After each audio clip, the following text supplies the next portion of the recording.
Hey everybody, I hope you guys had a good holiday, had a good Christmas, or having a good holiday right now. Actually, we're still on a break, but I have one more unboxing before the year ends. I actually have two. I have the Liego T5C2, but I'm gonna do this first. So this is the UmiDigi S2 Pro. So you might remember that back in July, so that's quite a long time ago. I actually already tested the S2 Pro on my YouTube channel, but that was a pre-production unit, so that was why I didn't get to do an unboxing. I merely UmiDigi just gave me the phone to test basically. So this is an actual unboxing with the final retail unit, and also this is the Pro. The unit I tested last time was the UmiDigi S2. So you remember that video? What I liked about it was the metal back felt really nice, and the phone actually looked quite like the Samsung Galaxy S8. So this is the Pro version. The difference is it has a P25 Helio P25 processor with 6 gigs of RAM, and the screen resolution is higher too, to 1080p now. So this is linked to the world here. But the most impressive, oh, this is a nice box. But the most impressive thing about this phone, I think for a lot of people, would be the battery size. It's 5,100 milliamp. That's ridiculous for a phone this slim. So anyway, this is a nice packaging. So again, this is, usually Chinese phones come, the budget Chinese phones anyway, come in really generic packaging. It's just a typical white box. So I'm impressed so far with this presentation.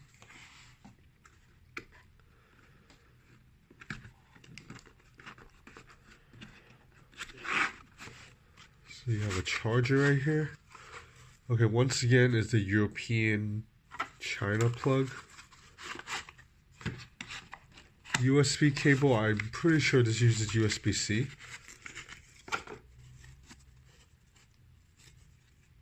Yep, it is a USB-C, very nicely wrapped. Like this looks like the OnePlus 5 cables with a USB-C to 3.5 headphone jack dongle. So that means this phone doesn't have a headphone jack.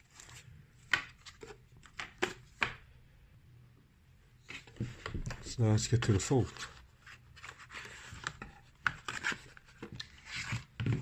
Oh, okay. I'm gonna put this to the side first.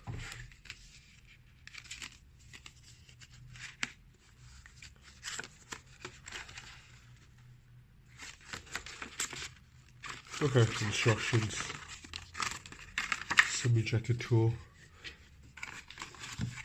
So there's a phone, it comes with a case already, and this case is very nice. I like that it's a little bit, I like that UmiDigi does things a little bit differently than these other Chinese companies, because they usually all have the same white box and then the case is always like a plastic clear case. So UmiDigi stands out a little bit. So this is still a soft case, but I like this matte feeling.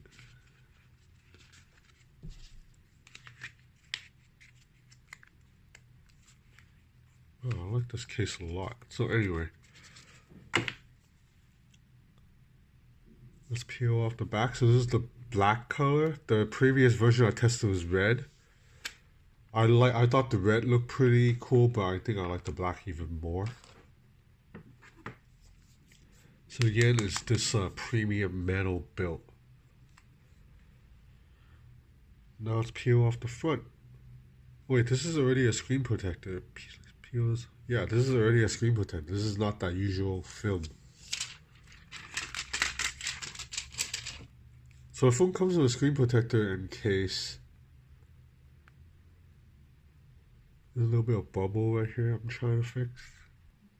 Anyway, I'm not sure if this is just my unit, but the screen protector is not on perfectly. There's a little bit of bubble. So that'll probably annoy me. I'll probably just rip this off.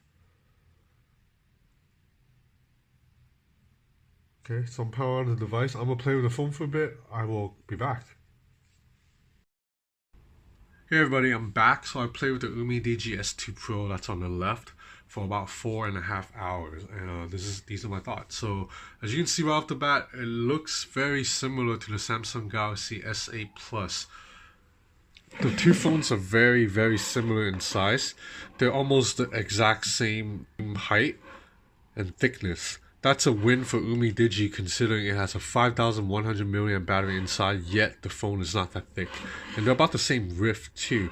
But when you bring the phone closer, you see that Samsung's bezels are actually a little bit slimmer up top and at the bottom. So that lets Samsung put a bigger screen into a phone that's the same size. But the Samsung Galaxy S2 Plus has a bigger display, a 6.2 inch, whereas on the UmiDigi is just a 6-inch display. So now let's just talk about the UmiDigi phone now. So I've used this phone for a little bit today, and I previously tested the other version back in July, and I think this phone, it's very impressive if you want strong battery life and a really good build quality. So these are the two biggest selling points to me. 5,100 milliamp battery, it's definitely enough to last you all day, like definitely more than one day, like 2 days even. So you see right here, when I unboxed the phone, it had about like 72% battery life, and I used the phone for 4 hours, 4.5 hours, and right now it's only at 62%. So it dropped only about 10% battery life in like little over 4 hours of heavy use. So that's very impressive. And the build quality, as mentioned during my unboxing, it's very premium feeling. This is a metal phone, fingerprint reader. It's not the fastest, but it works almost all the time. This LCD panel, it's quite decent for this price range and for an LCD panel. Obviously, you can't put it next to a Samsung OLED display, but viewing angles are really good. I used this outdoors earlier, and it gets very bright too. So right now, you look at how low the brightness is. Let's go pump it up to max brightness. It gets very bright. But the problem is it actually doesn't get that dim. So even when you go to almost zero brightness, it's still kind of bright. So that's gonna be a problem when I'm using this phone at night in a dark bedroom, and I don't want to like wake up my girlfriend who's like next to me, but then the screen is too bright. So these are all the good parts about the phone. Build quality, display. You do get this slim bezel look. I wouldn't say it's bezel-less, but a slim bezel look in the phone that feels really good in the hand, and there's a nice premium heft to it. For $300, I'm impressed. But now let's talk a little bit about the bad stuff. So this phone has a Helio P25 chipset, which is a MediaTek mid-tier processor that's a little bit better than the MT6757 that we've seen in other budget Chinese phones. And there's 6 gigs of RAM in here, which means it should be pretty fast, right? But I find that hasn't been the case. So look, watch, I'm trying to jump between apps now, which is, I do this a lot on Android. And look at that, there's a pause every time I try to switch between apps. If I switch between the camera and Instagram, you see it takes the camera like 1 full second, a second and a half before it can get to the viewfinder and it's able to shoot again. That's really slow, even for a budget phone. Considering that this has 6 gigs of RAM, I'm really surprised at how slow the phone is. But benchmarks, the score is actually not bad. So scored a benchmark on Geekbench 4, 765 single core, 3804 multi-core. That's quite decent, 3800 multi-core. And then on PC benchmark, it scored a 4609. That's respectable. On my Huawei Mate 10 Pro, it scored a 7000. Samsung Galaxy S8 Plus has scored a 7000, but those are flagship phones. I think anything above 4000 means it's good enough for you to do basic work such as photo editing or even video processing. So another bad thing about the phone is you cannot put a custom launcher on this. So I downloaded a Nova launcher, which I try to use in every phone, but there's no way to make it as default. I've searched through settings. You cannot use the custom launcher. You have to use UmiDigi software, which means you don't get an app drawer. Everything has to sit on the home screen. But the good news is you're able to bring down notification shade by swiping anywhere on the screen. This, to me, is crucial. So the phone also has a little bit of bloatware. Out of the box, it has its own default UmiDigi web browser, which is, stupid. No one's ever going to use a stupid browser. Everyone would just switch to Chrome. And then there are like these system apps. So a lot of them, like 360 security, I don't want that. 9 apps, I don't want that.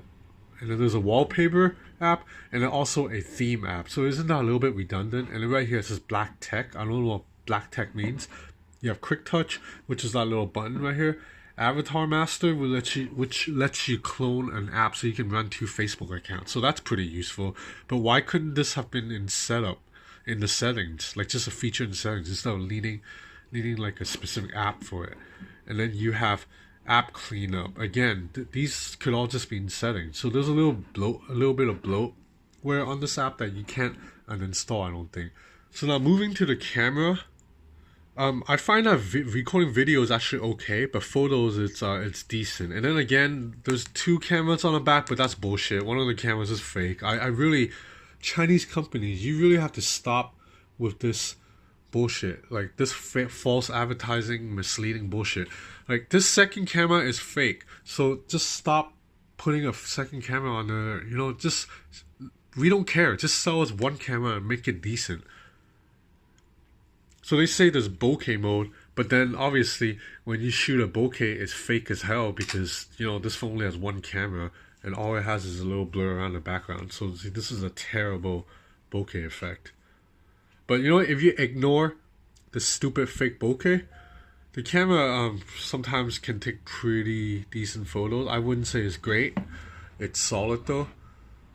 So colors a little bit overly saturated for my taste, but details is good. Look at this hot dog right here. Let's go closer. So colors are quite punchy, details are good. A little bit on the warm side. So this is another bokeh shot. You notice that all it did was blur around the corner. This does not take 2 cameras, so that second camera is completely fake. So there's pretty good details right here on the street sign. Choi Hua, it's a famous restaurant in Hong Kong.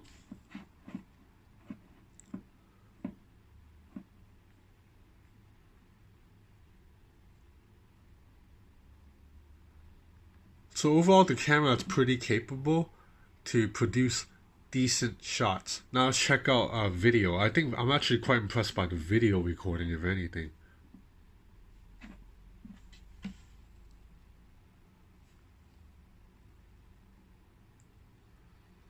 So I like that you're able to hide the navigation button too. So video's a little bit jerky, but I'm walking really fast right now. Right now I'm zooming in.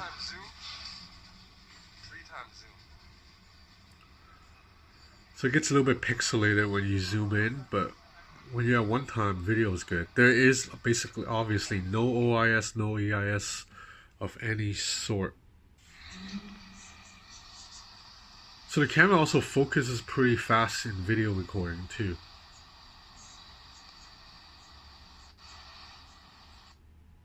So as for the camera mode, you do get stuff like these filters right here, which it's like the Samsung Galaxy S8 came with.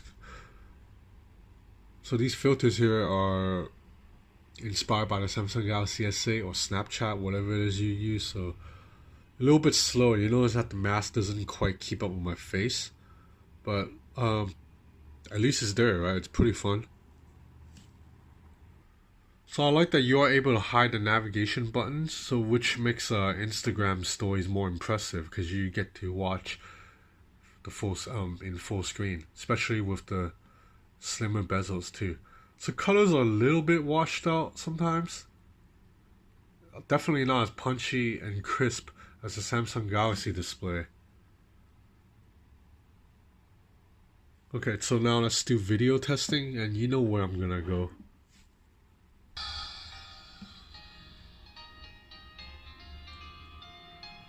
So now we're at 50% volume. Let's go to 100%.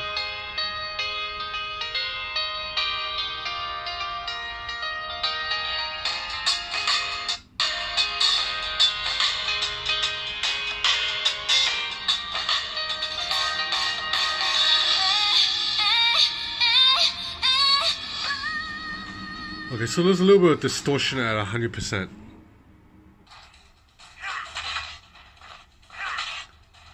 Gaming performance, it's solid. I think the graphic looks pretty good.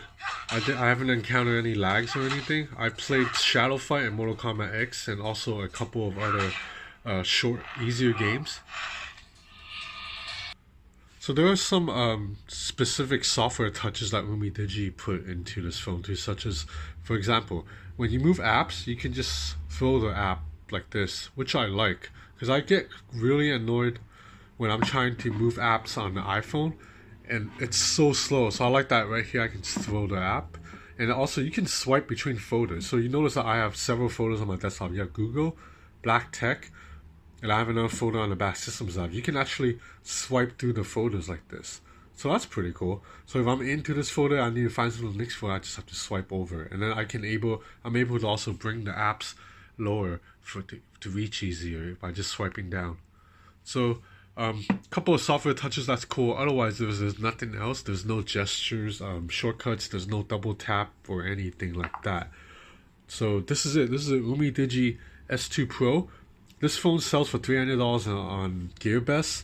To be honest, I think at $300, I'd rather get something else. I would rather either just spend a little more and get a OnePlus 5T, and you get a much better camera and a much more faster software experience, or I would just spend a little less, spend like $200, like 190, and get something like a Elephone, like an Elephone SA or a Maze Alpha X. Those phones are probably, similar software experience, might be a little bit inferior to this, but you save $100. Like this phone at $300 is just caught in that no man's land. It's a little bit expensive, like it's not cheap, $300, but then the phone's not as powerful as any flagship out there. Like a OnePlus 5T, it's much better than this, and it's only like another $150 more. Or not even a OnePlus 5T. You could get like a Xiaomi Mi Note 2, which isn't that expensive right now. Okay, but if you specifically want the Samsung Galaxy S8 design and a decent screen, I think the UmiDigi S2 Pro or even the cheaper S2 might be worth looking into. Thanks for watching. Happy New Year.